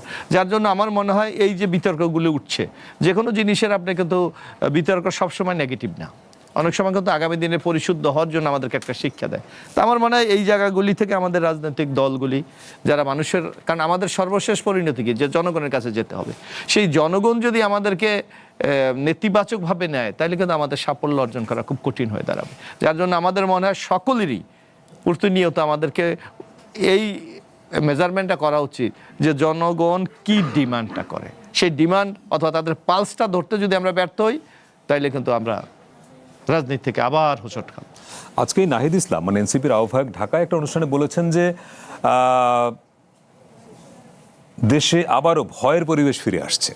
না, এইটা আমি আপনাকে, আপনি দেখবেন আমাদের মাননীয় প্রধানমন্ত্রীর একটা বক্তব্যের মধ্যে আমাদের বাংলাদেশের 99% মানুষ এই জিনিসটা গ্রহণ করেছে। আপনি দেখবেন উনি বলেছিলেন একটা জায়গায় যে ওই যে আমার মা যদি এখন থাকতো, তাহলে যারা এই অত্যাচার নির্যাতন করেছে, আমার মাকে চিকিৎসার অ্যাম্বুলেন্স অন্তত দেয় নাই, তিনি ক্ষমা করে দিতে বলতেন। হ্যাঁ, ক্ষমা করে দিতে আমরা এই প্রসঙ্গে দেশটাকে এগিয়ে নিয়ে যাও। আরেকটা বিরতি নিয়ে আসছি। এই যে মেসেজ, ইট ইজ অবশ্যই ইতিবাচক একটা মেসেজ। রাইট, আমরা ভয়ের পরিবেশটা কথা বলবো, আরেকটা বিরতি নিয়ে আসছি একটু পরেই।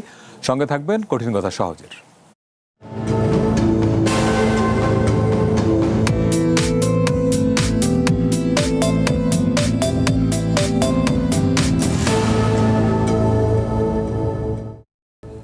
বিরতির পরে আবারও স্বাগত কঠিন কথা সহজে। আমরা কথা বলছি 2024 সালে বাংলাদেশে যে একটি অভ্যুত্থান হলো, তার 2 বছর পরে এসে কোথায় কি পরিবর্তন আসলে হলো। আমরা বিরতির আগে মোশাররফ হোসেন, আপনার কাছে প্রশ্ন ছিল যে এনসিপির আহ্বায়ক আজকে বলেছেন যে একটা ভয়ের সংস্কৃতি চালু হচ্ছে, তিনি ইঙ্গিত করছেন যে ভয়ের সংস্কৃতিটা সরকারই চালু করছে আসলে। তো এই জায়গা থেকে যদি নাগরিক হিসেবে প্রশ্ন করি যে সরকারের সঙ্গে এনসিপির এই যে একটা মারমুখী বা মুখোমুখি মানে অবস্থা তৈরি হয়ে গেল, এটা আগামী দিনের রাজনীতিতে কি বার্তা দেবে আসলে? না, আমার মনে হয় যে না, এটা খুব একটা বেশি দূরে এগোবে বলে আমার কাছে মনে হচ্ছে না, কারণ এটা কোনো দলীয় সিদ্ধান্ত নেই, এটা একটা বিচ্ছিন্ন ঘটনা বলে আমরা মনে করি। সুতরাং এই জায়গা থেকে আমাদের সবাইকে কিন্তু খুব সতর্ক হতে আগামী দিনে। আর আরেকটি কথা আপনি বলেছেন যে ইতিমধ্যে আপনাকে দেখতে হবে যে সরকার ভয়ের সঙ্গে, এই কথাটার সাথে আমি পুরোপুরি একমত হতে পারছি না। আপনি দেখেন এই যে সরকার 5 মাস, এনসিপি এই যে আমাদের সরার তুষার বললো যে সারা বাংলাদেশেরা ট্যুর করছে, নানা ধরনের বক্তব্য হচ্ছে, যেটা আমরা একজনকে আইডেন্টিফাই করেছি যে নাসিরউদ্দিন পাটোয়ারি। না, উনি অবশ্য সরকার বলেন, উনি বলেছেন দেশে আবার ভয়ের সংস্কৃতি ফিরে আসছে। মানে টার্গেটটা তো বলেই, এখন যারাই বক্তব্য রাখবে সরকারকে টার্গেট করেই রাখবে। আপনি দেখেন এই কোথাও এই যে কর্মসূচিগুলি বিরোধী দল বা যারা, আজ পর্যন্ত কি একটা মিথ্যা মামলা হয়েছে? আজকে কাউকে প্রোগ্রাম করতে দেওয়া হয়নি, এরকম কোনো ঘটনা ঘটেছে? অথবা কোথাও রাজনৈতিক প্রতিপক্ষকে দমন করার জন্য নানা কৌশল অবলম্বন করা হচ্ছে? হয়নি। কারণ আমরা কিন্তু বলেছি আমাদের স্লোগান, আপনি যদি দেখেন জনাব তারেক রহমান যে স্লোগানটা দিয়েছে যে সবার আগে বাংলাদেশ, এই সবার আগে বাংলাদেশটাকে যদি আমরা এগিয়ে নিয়ে যেতে চাই, তাহলে সবার সহযোগিতা দরকার, যার একটা জ্বলন্ত এক্সাম্পল কিন্তু সংসদ। আপনি দেখেন এই সংসদে বিরোধী দলকে আমরা কিন্তু সিটের মূল্যায়ন করছি না, আমরা মনে করছি করা হচ্ছে যে বিরোধী দল মানে সে বিরোধী দলের ভূমিকাটা পালন করবে। বাংলাদেশে এলো এই প্রথম টাচলেস আরএকে সেন্সেশন ওয়াটার ক্লোজেট। যার জন্য আপনি দেখবেন এই জ্বালানি সংকট নিরসনে আমরা যে কমিটি করেছি অ্যাকর্ডিং টু রুলস অনুসারে এখানে কিন্তু সংবিধান সংশোধন কমিটিতে বিরোধী দল এখনো নাম দেয় নাই। দেয়নি, এটা তাদের অ্যাবসলিউটলি তাদের ব্যাপার। এখানে শামীম আদার পাটোয়ারি আছে, উনি সংসদে ছিলেন, যে জামাতের এখন জামাত এবং অপোজিশন যারা আমাদের বিরোধী দল তাদের আসন হলো 77, সেই হিসাবে তারা যে কোনো কিছুতে সংসদে 100% মধ্যে 26% পাওয়ার কথা, আমরা 71% পাওয়ার কথা। কিন্তু আপনি দেখবেন যে জ্বালানি বিষয়ক যে কমিটিটা হয়েছে 50-50। আপনি যখন জুলাই সনদ নিয়ে সংসদে 2 ঘন্টা আলোচনা, আমরা তারা 52 মিনিট পাওয়ার কথা, সেখানে তারা 1 ঘন্টা 18 মিনিট আলোচনা করেছে। আমরা 71% আরো বেশি পাওয়ার কথা, আমরা করেছি মাত্র 1 ঘন্টা 1 মিনিট। এই এক্সাম্পলগুলো আমি এই জন্য বললাম যে সরকার চায় যে বিরোধী দলকে সংখ্যা দিয়ে মূল্যায়ন নয়, বরং তাদের কর্মকাণ্ডের মাধ্যমে আগামী দিনে একটা আমরা সুন্দর বাংলাদেশ গড়ে তুলতে চাই, যেখানে সবার একটা কন্ট্রিবিউশন। তার মানে সারার তুষার, বিএনপির সঙ্গে বা সরকারের সঙ্গে যেই একটা দূরত্ব আমরা আপাত দৃষ্টিতে দেখছি, এটি দীর্ঘমেয়াদী নয়। দীর্ঘমেয়াদী কিনা এটা তো সময় বলবে, কিন্তু প্যাটার্নগুলো তো বা লক্ষণগুলো তো ভালো না। যেমন হবিগঞ্জের ঘটনা যদি বিচ্ছিন্ন ঘটনাই হবে, তাহলে আজকে ওই ঘটনার প্রতিবাদে আমাদের ঢাকার প্রেস ক্লাবে আমাদের একটা অঙ্গ সংগঠন হচ্ছে ন্যাশনাল ওলামা অ্যালায়েন্স, তারা একটা কর্মসূচি দিয়েছে, মানববন্ধন, নিরীহ একটা কর্মসূচি। সেখানে আমরা জুলাই যোদ্ধা নামে ছাত্র দলের ছেলেরা গিয়ে হামলা করেছে, আজকে বিকালের ঘটনা, আজকের ঘটনা। এবং দেখেন, আওয়ামী লীগ মুক্তিযুদ্ধ মঞ্চ নামে এরকম কিছু বুইফোর সংগঠন করে তুলেছিল, তো সেম দিকেই তো যাচ্ছে। সেখানে ব্যানার ট্যানার নিয়ে নাসিরুদ্দিন পাটোয়ারির বিরুদ্ধে অনেক কিছু বলা হচ্ছে। আপনারা প্রতিবাদ করেন, অসুবিধা নেই, আপনি মানববন্ধন করেন আলাদা, নাসিরুদ্দিন পাটোয়ারির বিচার চাই, সেটা আলাদা বিষয়। কিন্তু আপনি আরেকটা প্রোগ্রামে কেন হস্তক্ষেপ করবেন? এবং আমরা আইডেন্টিফাই করলাম এরা হচ্ছে মোহাম্মদপুর স্বেচ্ছাসেবক দলের নেতা, পল্টনের ছাত্র দলের নেতা, এই আশপাশে ঢাকার বিভিন্ন জায়গায় এই ধরনের যুবদল, ছাত্রদল, স্বেচ্ছাসেবক দলের বিভিন্ন পদধারী নেতারা আমরা জুলাই যোদ্ধা নামে এই কাজটা করেছে। তাহলে এটা তো, এই অসহিষ্ণুতাটা তো চলে যাচ্ছে বিভিন্ন জায়গায়। এবং আপনি নাসিরুদ্দিন পাটোয়ারি খারাপ কথা বলে, সে কোট আনকোট বেয়াদব এগুলো বলে মূলত তাকে মারার একটা গ্রাউন্ড তৈরি করছেন, তাই না? মানে সার্বিক এই আলোচনাটা আমরা এত বেশি করছি যে এখন কিছু কিছু এরকম অতি উৎসাহী মানে মহানগর কিংবা জেলা পর্যায়ের নেতারা মনে করছে ওকে নাসিরুদ্দিন পাটোয়ারির উপর হামলা করা যাবে, তাই না? কিন্তু ব্যাপারটা তো এরকম তো হওয়াটা উচিত হবে না। তাকে ধরেন আমাদের দলের কিছু অভ্যন্তরীণ বিষয় আছে যেটা আমরা কিভাবে ডিল করব, এর বাইরে ডেমোক্রেটিক ক্রিটিসিজম আছে, সেটা চালাতে হবে। সেটার মধ্যে থেকে সে যদি মনে করেন যে কোনো একটা খারাপ কথা বলেছে, তাকে সঠিক পথে আসতেই হবে, আদারওয়াইজ মানুষই তাকে প্রত্যাখ্যান করবে। কিন্তু হামলা এটা তো হলো রাজনৈতিক আপনার বিভেদ বাড়াবে এবং দূরত্ব তৈরি করবে, তখন আর একসাথে কথা মোশাররফ হোসেন, এই যারা এই ঘটনাগুলো আজকেও সারার তুষার ঢাকার যে এক্সাম্পল বললেন উনি, যে আমরা জুলাই যোদ্ধা নামে হামলা করলো, এইটা কি আপনার মনে হয় যে যারা করছে তাদের ব্যক্তিগত মানে উৎসাহ, মানে কোনো ধরনের সেন্ট্রালি পরামর্শ, নির্দেশনা বা ইঙ্গিত ছাড়া সম্ভব এগুলো? না, আমি একেবারে আপনাকে স্পষ্ট ভাষায় বলি, এই লাইভ টিভি টক শোতে দল এই ধরনের ঘটনাকে কোনোভাবে সমর্থন করে না, বরং আমরা মনে করি বিচ্ছিন্ন ঘটনা। আজকে যেটা এখন ধরেন রাজনীতিতে কিন্তু কনস্পিরেসি বলে একটা শব্দ আছে, এখন যারা প্রেস ক্লাবে গিয়েছে তাদের আমি এই শুনলাম ফার্স্ট টাইম, আমার কাছে একেবারে তথ্য প্রমাণ না ফার্স্ট টাইম। এখন এরা কি বিএনপির লোক না কোনো সাইনবোর্ড দিয়ে বিএনপিকে মেলাইন করতে চায়, এটাও কিন্তু একটা দেখার বিষয়। মানে আগে আমরা দেখেছি যে অপরাধ করলে বলা হয় আমাদের লোক, না এটা প্রেস ক্লাবে ধরেন একটা অনুষ্ঠানে বাধা দিয়ে বিএনপির কি বেনিফিট? বরং দেশটাকে আমরা যতটুকু শান্ত রাখতে পারি, জনগণের বাদযোগ্য রাখতে পারি, ততই তো বিএনপির ক্রেডিট, বিএনপি ততই তো জনগণের কাছে সবচেয়ে বেশি গ্রহণযোগ্য হবে। আর এই ধরনের বিচ্ছিন্ন ঘটনা হলে আপনার নানা ধরনের লোক আছে যে কেন তুমি বিরোধী দলের সাথে এই আচরণটা করছো, এটাকে বিএনপি বোঝার মতো সক্ষমতা নাই, অবশ্যই আছে। আমি মনে করি এই সকল ঘটনাগুলি আগামীতে হয়তো আর হবে না। এইখান থেকে জনাব শামীম হায়দার পাটোয়ারি, আগামীতে আর হবে না এটা, নাকি রাজনীতি আসলে সংঘাতপূর্ণ হয়ে উঠবে, কি মনে হয়? দেখুন, অনেকে বলছে ভয়ের সংস্কৃতি, আমি মনে করি না বিএনপি ভয়ের সংস্কৃতি চালু করছে। আমি মনে করি তারেক জিয়া তার কথাবার্তায়, চাল চলনে উদারতাই দেখাচ্ছেন, বরঞ্চ কঠোরতাই দেখাচ্ছেন না। তাকে প্রচণ্ড তির্যক ভাষায় কথা বলা হয়েছে এবং সেটার কারণে এই ঘটনাগুলো ঘটেছে। কে করেছে আমরা জানি না, তবে আমরা যদি মোটিভ এবং লজিক চিন্তা করি আমরা ধরে নিতে পারি স্থানীয় বিএনপির এতে হাত থাকাটা খুবই স্বাভাবিক। এটা স্থিতিশীলতাকে ধাক্কা দিচ্ছে এবং জুলাই মাসে জুলাইয়ের আন্দোলনের শীর্ষ নেতারা অপদস্থ হচ্ছে, এটাও দেখতে ভালো লাগে না। আগস্ট মাসে আর কি, হ্যাঁ, স্থিতিশীলতা কিন্তু মাল্টিপল ওয়েতে নষ্ট হবে। শেখ হাসিনা একটা ঘোষণা দিয়েছেন ডিসেম্বরে উনি ফেরত আসবেন কিনা জানি না, কিন্তু চিন্তায়, চেতনায়, কনসেপশনে, কৌশলে একটা ওয়েভ তৈরি করা গেল। এই ওয়েভের পরে মাননীয় প্রধানমন্ত্রী সমস্ত দলকে ডাকছেন, ওনার ঘোষণায় লাভ হবে কি, অতি ছোট দল যারা গুরুত্বহীন তারা এখন মন্ত্রী হবে কিছুদিনের মধ্যেই ঐক্য সৃষ্টির জন্য। তারপরে লতিফ সিদ্দিকী আজকে বলেছেন আমাকে ফাঁসি দেন, আমি মৃত্যুকে সহায়তা করুন। সাহসী বক্তব্য গতকাল বলেছেন গতকাল ট্রাইব্যুনালে। বলেছেন, চরম সাহসী বক্তব্য। অর্থাৎ ভয় কেটে যাচ্ছে। আবার আওয়ামী বিরোধী শক্তিগুলোর মধ্যে বিভীষণ দেখা যাচ্ছে। তার মানে এই না যে আওয়ামী লীগ এসে দেশ দখল করবে, শেখ হাসিনা বর্ডারে দাঁড়িয়ে বুক চিতিয়ে লক্ষ লক্ষ লোক নিয়ে ঢুকবে। নেতাজি সুভাষচন্দ্রকে নিয়ে যেটা আশা করা হয়েছিল নেতাজি সুভাষচন্দ্র করেনি, শেখ হাসিনাও সেভাবে করবে না। করলে আলোচনার মাধ্যমেই করতে হবে। যদি করতে হয় স্থিতিশীল অবস্থা বজায় রাখার জন্য দেশের স্বার্থে আলোচনার মাধ্যমে পলিটিক্যাল কম্প্রোমাইজ করতে হবে উইথ টার্ম, শর্ত সাপেক্ষে। সেই শর্ত আওয়ামী লীগকে মানতে হবে, শেখ হাসিনাকে মানতে হবে। তার দোষ আছে, দায় আছে। তার কোনো লক্ষণ দেখেন? এখন যদি আপনি এই দেশকে ভালোবাসেন, দেশের মানুষকে ভালোবাসেন, দেশের মানুষকে খাদ্য নিরাপত্তা দিতে চান, চাকরির নিরাপত্তা দিতে চান, তাহলে ওই ক্ষেত্রে আপনাকে এটা করতে হবে। বঙ্গবন্ধু বলেছিল না, সকলকে সাধারণ ক্ষমা, সকলকে। আর বঙ্গবন্ধু সবার আগে পাকিস্তানের সাথে সম্পর্ক করতে চেয়েছে, সবার আগে জুলফিকার আলী ভুট্টোকে ডেকেছে, নিজে পাকিস্তানে গিয়েছে। তো এইটা কেন? দেশের স্বার্থে। তখনও তো তিনি বাংলাদেশে প্রচণ্ড বিতর্কিত হয়ে গেছেন যে আপনি কেন বারবার পাকিস্তান পাকিস্তান করছেন। অটল বিহারী বাজপেয়ী পাকিস্তানে গেছেন, সারা জীবন আরএসএস করেছে, সারা জীবন পাকিস্তান বিরোধী বক্তব্য দিয়েছে। প্রাইম মিনিস্টার হওয়ার পরে প্রথম সুযোগেই পাকিস্তানে গিয়েছে, বিখ্যাত dialogue, you may change your friends and enemy but you can not change your neighbour. Right. এবং পাকিস্তানে থাকা অবস্থায় তার জনমত কমে যায়, সংশোধনী হেরে যায়, প্রধানমন্ত্রী চলে যায়।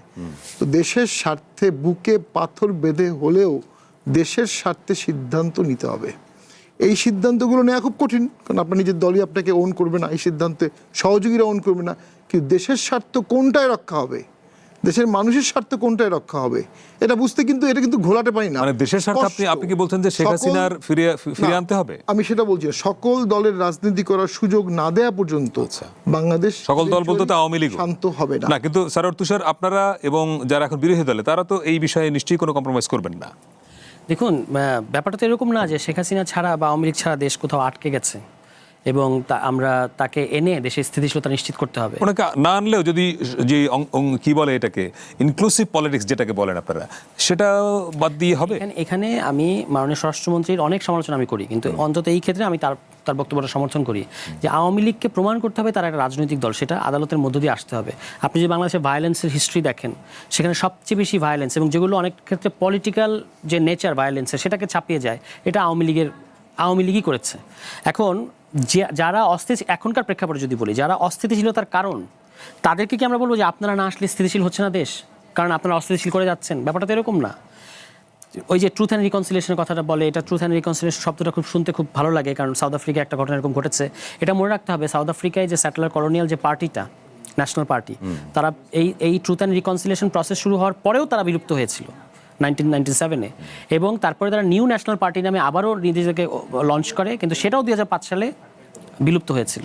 এখন ট্রুথ অ্যান্ড রিকনসিল এবং আরও যেটা হচ্ছে, আমি নিজে ফিলিস্তিন নিয়ে একটা বই লিখেছি এবং সেখানে এটা করতে গিয়ে আমি এই কম্প্যারিজনটা দেখেছি, কারণ দুইটাই স্যাটেলার কলোনিয়াল হিস্ট্রি। আরও যেটা ইন্টারেস্টিং সেটা হচ্ছে তারা 1984 সাল থেকে এই কিভাবে তারা রিকনসিলিয়েশন করবে সে আলাপ আলোচনা শুরু করেছে নেলসন ম্যান্ডেলার পার্টির সাথে বা ব্ল্যাকদের সাথে। এখানে আমরা কি দেখতে পাচ্ছি? আপনি ট্রুথ অ্যান্ড রিকনসিলিয়েশনের শুরুর ব্যাপারটা হচ্ছে ট্রুথ স্বীকার করতে হবে আপনাকে। তা এখন আমরা কি কুচকাওয়াজ করতে করতে হাসিনা পর্যন্ত গিয়ে বলবো যে আপনি আসেন রিকনসিলিয়েশন করি? আপনাকে আগে ট্রুথ স্বীকার করতে হবে। আপনি এখনো পর্যন্ত বলে যাচ্ছেন জুলাই হলো ষড়যন্ত্র, একে মারবো ওকে মারবো। গতকালকে মাননীয় স্বরাষ্ট্রমন্ত্রী এলাকায় ছাত্রলীগ মিছিল করেছে এবং সেখানে বিএনপিকেও তারা হচ্ছে সন্ত্রাসী ইত্যাদি ইত্যাদি বলছে, যেটা তারা সবসময় বলে থাকে। ট্রুথ অ্যান্ড রিকনসিলিয়েশনের নামে বাংলাদেশের যে আলোচনাটা হচ্ছে, এটা হচ্ছে মূলত ডিনায়াল অ্যান্ড রিহ্যাবিলিটেশন। আপনি একদিকে তারা ডিনাই করছে এবং আপনি বলছেন তাদেরকে রিহ্যাবিলিটেট করতে হবে। আপনি বলছেন তারা টক অফ দ্য কান্ট্রি, মানে আপনি এই আলোচনাগুলো করছে যে আওয়ামী লীগ হচ্ছে এখন টক অফ দ্য কান্ট্রি, হ্যাঁ, এবং দেশে সহি বিরোধী দল নাই, কাজে তাদেরকে আনতে হবে। এখন দেখেন, সহি বিরোধী দল নাই, আপনার পছন্দ না হইতে পারে এই বিরোধী দলকে, কিন্তু তাদেরকে 38% মানুষ ভোট দিয়েছে। তাহলে আপনি যখন বলে ফেলেন যে তারা সহি বিরোধী দল নাই, এখন সহি বিরোধী দল মানে কি ওই জ্বালাও পোড়াও করতে হবে, ভাঙচুর করতে হবে? ওই যে সরকারি দল হচ্ছে বিরোধী দলকে দৌড়ের উপর রাখবে আর বিরোধী দল হচ্ছে চোরাগুপ্তা জ্বালাও পোড়াও করবে, এই যে জিনিসটা আমরা দেখে এসেছি, এখান থেকে তো দেশ বেরিয়ে আসতে চায়। আওয়ামী লীগের রিকনসিলিয়েশনের ব্যাপারটা হচ্ছে, এবার যেমন স্থানীয় সরকার নির্বাচনে একজন লোক আওয়ামী সমর্থক এরকম আছে অনেক এলাকায় প্রভাবশালী, তাদের তো নির্বাচনে অংশ নিতে কেউ বাধা দেয় নাই বা বাধা দেবেও না। কিন্তু যে ধরুন কার্যক্রম নিষিদ্ধ দলের ইউনিয়ন পর্যায়ের সাংগঠনিক সম্পাদক, সে কিভাবে ইলেকশনে অংশগ্রহণ করবে? এজন্য আমরা না, যদি তার বিরুদ্ধে স্পেসিফিক ফৌজদারি অপরাধের অভিযোগ না থাকে, তার শুধুমাত্র দলীয় পদের কারণে করতে পারবে না। এখন ধরুন আপনি ধরুন হিজবুত তাহরিরের একটা জায়গার সাংগঠনিক সম্পাদক, সেই ইলেকশনে অংশ নিতে পারবে? একই আইনে কিন্তু দুইটা দলেরই কার্যক্রম, আওয়ামী লীগ তো এখন পর্যন্ত আনুষ্ঠানিকভাবে নিষিদ্ধ দল না। না, দুইটারই কার্যক্রম নিষিদ্ধ করা হয়েছে এই আইনের অধীনে। হ্যাঁ, তো কার্যক্রম নিষিদ্ধ একটা সংগঠনের, যাকে আপনি বলছেন তার দলগত অপরাধ আছে, তার একজন সাংগঠনিক সম্পাদক জেলা পর্যায়ের, তাকে আপনি কিভাবে নির্বাচন অংশ নিতে দিবেন? কিন্তু এটা সামাজিক একটা ইমপ্রেশন আছে, অমুক ব্যক্তি আওয়ামী সমর্থক বা আওয়ামী লিনিং, তাতে কোনো সমস্যা নেই। দলীয় পদে নাই। হ্যাঁ, এবং এই কারণে আমরা বলেছি যে হলফনামার মতো ইসিতে একটা আপনি অঙ্গীকারনামা করেন, নিশ্চয়ই যেখানে বলবো এই যে আগামী দিনে আরো স্থানীয় সরকার নির্বাচন ঘনিয়ে আসলে এই আলোচনাগুলো আরো করতে হবে। সবাই আপনাকে ধন্যবাদ সারার তুষার, ব্যারিস্টার শামীম হায়দার পাটোয়ারি। আজকের মতো এখানে শেষ করছি। আমরা চেষ্টা করেছি জটিল বিষয়গুলো সহজ করে বলতে, কারণ সুশাসন, সুব্যবস্থা, গণতন্ত্র টিকে থাকে প্রশ্নে, আর পরিবর্তন আসে বোঝাপড়ায়। সময় এখন আপনার ভাববার, প্রশ্ন করবার। আবারও দেখা হবে। শুভরাত্রি।